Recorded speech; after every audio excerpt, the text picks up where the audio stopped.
Hello friends, तो मित्रों आज आप विडियो में standard 4 Gujarati medium subject Hindi तेमा लेसन नंबर 11 हवा दरबार में लाई जाए एना विषय आप बात करीशू। पाठ का परिचय। इस पाठ में विजयनगर के राजा कृष्णदेव राय के विदूषक तेनाली राम द्वारा अपनी सूझबूझ और होशियारी से बगीचे की हवा को कैद कर दरबार में लाने की घटना का रोचक वर्णन है। શું છે આ પાઠમાં? તો વિજયનગરના રાજા જે કૃષ્ણદેવરાય થઈ ગયા બરાબર, તેના વિદૂષક તેનાલીરામા કે જેના દ્વારા પોતાની સૂઝબૂઝ અને હોશિયારીથી બગીચાની હવા કે જેને કેદ કરી અને દરબારમાં લાવવાની ઘટનાનું અહીં વર્ણન કરેલું છે બરાબર। અને તમે સિરિયલ પણ જોયેલી હશે તેનાલીરામા, તો એની જ વાત છે। पाठ का उद्देश्य पाठ का शुद्ध पठन करवाना, तेनालीराम की बुद्धिमानी का परिचय देना तथा हास्य व्यंग के आनंद का अनुभव करवाना बराबर। एक बार बहुत गर्मी पड़ रही थी। महाराज कृष्णदेवराय दरबार में पसीने से लथपथ थे बराबर।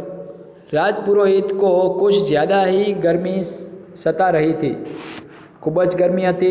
महाराज कृष्णदेवराय के जे दरबार में पसीना थी लथबथ थई गया था ने राजना जी पुरोहित था तेने आ गर्मी खूब ज परेशान करती थी। वे बोले, महाराज सुबह सवेरे बगीचे की हवा कितनी शीतल सुगंधित होती है।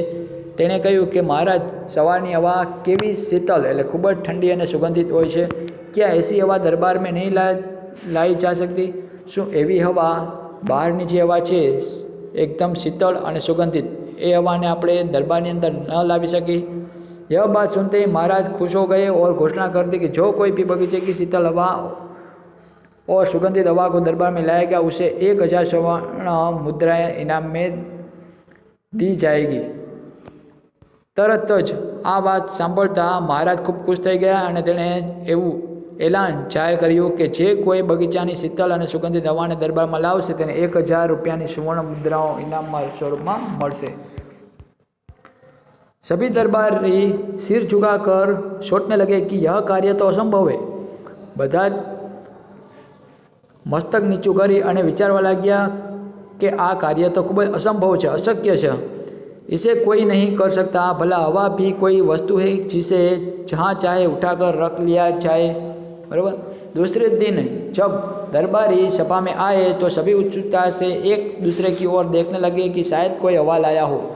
बीजा दिवसे बधा दरबारी एकबीजा सामे उत्सुकता थी एकबीजाने सामु जोवा लाग्या अने विचार लगे कि कदाच कोई व्यक्ति के जे हवा ने लई आव्यो होय एम। उनके चेहरे महाराज कृष्णदेवराय निराश होकर बोले, लगता है आप में से कोई भी हमारी इच्छा पूरी नहीं कर पाया। એવું લાગે છે કે આજે કોઈ પણ મારી ઈચ્છાને પૂરી કરી શક્યું નથી। तभी एक दूसरे के सामने सब देख रहे हो।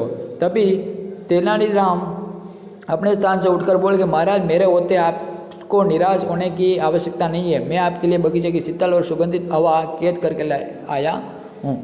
त्यारे तेनालीरामे पोताने स्थान परथी ऊभा थई अने कह्युं कि महाराज हूँ ज्यां सुधी छुं त्यां सुधी तमारे निराश थवानी जरूर नथी। हूँ तमारा माटे बगीचानी शीतल और सुगंधित हवा ने कैद करीने लाव्यो छूँ। उनकी बात सुनकर महाराज सहित सभी दरबार चौंक पड़े। महाराज ने पूछा कि कहाँ है हवा, उसे तुरंत छोड़ो। तेनालीराम, क्या है हवा है कि तरत इन्हें तू छोड़। तेनालीराम को आज्ञा मिलने की देर थी। उन्होंने बाहर खड़े 5 सेवकों को फौरन ही भीतर बुलाया। 5 सैनिकों ने अंदर बुलाया। महाराज के चारों ओर खड़ा कर दिया, चारे बाजू ने उभा रख दिया। उनके हाथों में इत्र जल आदि में भिगे हुए चमेली और गुलाब के फूलों से बड़े बड़े पंखे थे बराबर। तेना हाथों में इत्र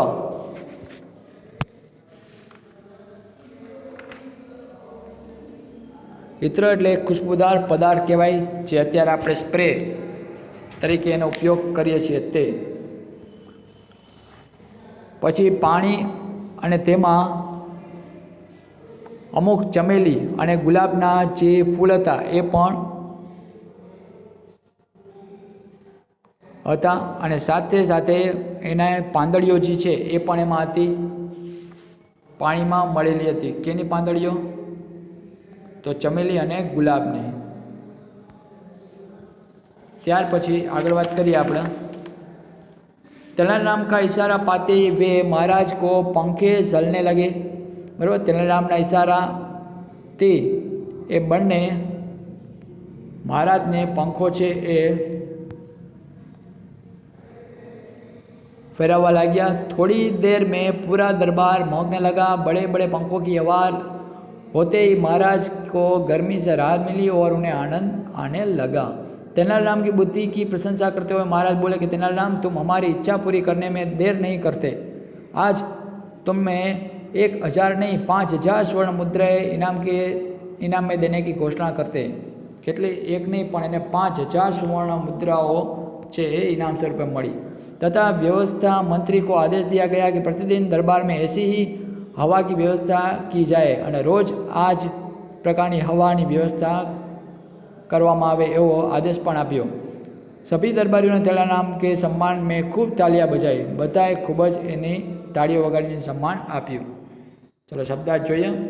लखपत यानी कि भीगा हुआ, शौकता शीतल यानी ठंडा, कोल्ड सुगंधित यानी खुशबूदार, दरबार यानी राजसभा कोर्ट, दरबारी यानी राजा के अन्य राज्य कर्मचारी जैसे मंत्री सेनापति आदि, असंभव यानी जिसके हो पाने की संभावना न हो इम्पॉसिबल, उत्सुकता यानी अत्यधिक इच्छा का भाव, निराश यानी हताश, भीतर यानी अंदर, इत्र यानी खुशबूदार पदार्थ, राज यानी आराम, बुद्धि यानी अक्ल, प्रशंसा यानी बड़ाई, घोषणा यानी मुद्नादि, आदेश यानी कि आज्ञा हुक्म ऑर्डर, सम्मान यानी आदर इज्जत रिस्पेक्ट, समानार्थी शब्द बच्चा बगीचा तो बाग उपवन हवा वायु पवन सेवक नौकर दास, महक यानी खुशबू सुगंध, स्वर्ण यानी सोना कनक, इच्छा यानी कामना चाह।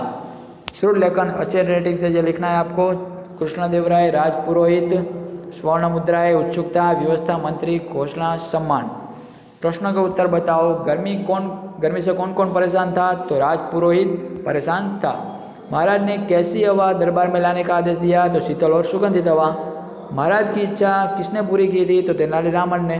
महाराज ने व्यवस्था मंत्री को क्या आदेश दिया कि प्रतिदिन दरबार में ऐसी ही हवा की व्यवस्था की जाए।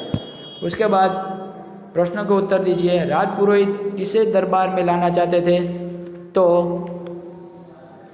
बगीचे की शीतल और सुगंधित हवा को। उसके बाद महाराज ने क्या घोषणा की? महाराज ने घोषणा की कि बगीचे की शीतल और सुगंधित हवा को दरबार में ली जाए, किसी भी तरह लाई जाए। महाराज की घोषणा सुनकर दरबारियों ने क्या सोचा? दरबारियों ने यह सोचा कि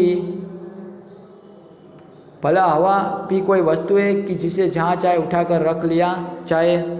उसके बाद महाराज को निराशा क्यों हुई?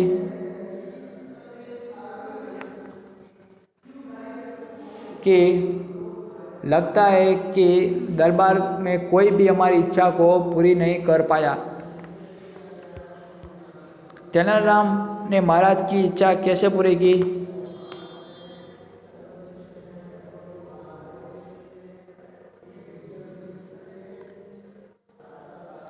तो उसने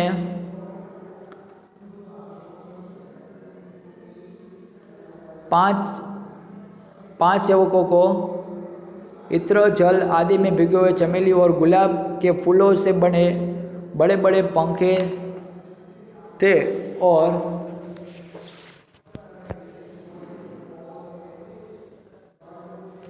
ये बड़े बड़े पंखों की हवा होते ही महाराज को गर्मी से राहत मिली और उन्हें आनंद आने लगा।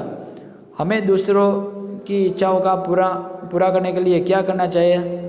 तो हमें अच्छे काम करने चाहिए। किसने किससे कहा? क्या ऐसी हवा दरबार में नहीं ला जा सकती? तो राजपुरोहित ने राजा से कहा, तो लगता है आप में से कोई हमारी इच्छा पूरी नहीं कर सका। ऐसा किसने कहा था? तो राजा ने दरबारियों से कहा था। कहाँ? हे हवा। तो महाराज ने तेनालीराम से कहा, मैं आपके लिए बगीचे की शीतल और सुगंधित हवा कैद करके लाया। वैसा तेनालीराम ने महाराज से कहा। उसके बाद वचन बदलिए। बगीचा तो बगीचे, पंखा तो पंखे, इच्छा तो इच्छाएं, मुद्रा तो मुद्राएं, इशारा तो इशारे, ताली तो तालियां। विलोम शब्दों पर हमें गोला लगाना है। जैसे कि सुबह का ऑपोजिट क्या है? शाम। खुश तो उदास, कैद आजाद, निराशा आशा, सम्मान अपमान। अंग्रेजी शब्द लिखो, गर्मी यानी समर, शीतल कोल्ड, असंभव इम्पॉसिबल, इत्र यानी सेंट, प्रशंसा यानी एप्रिसिएशन, आदेश ऑर्डर, हिंदी में बताइए, कोल्ड शीतल, फ्रेग्रेंट यानी खुशबूदार, कोर्ट यानी राज्यसभा, अनाउंसमेंट यानी मुनादी या घोषणा भी हम कह सकते हैं इसको, इंटेलिजेंट यानी कि अक्ल बुद्धि, अरेंजमेंट यानी कि तैयारियाँ। उसके बाद वाक्य में प्रयुक्त सर्वनाम, शब्दों को रेखांकित करो और उसके सामने लिखना है हमें। जैसे कि लगता है आप में से कोई भी हमारी इच्छा पूरी नहीं कर पाया, तो आप और हमारी। महाराज मेरे होते आपको निराश होने की आवश्यकता नहीं है, तो मेरे और आपको। उन्होंने बाहर खड़े सेवक को फौरन अंदर बुलाया, तो उन्होंने सेवक को इधर लिखना है। तेनालीराम का इशारा पाते ही वे महाराज को पंखा चलने लगे, तो वे। तो फ्रेंड्स इधर हम लेसन नंबर 11 फिनिश करते हैं। फिर से मिलेंगे नेक्स्ट वीडियो में। Thank you.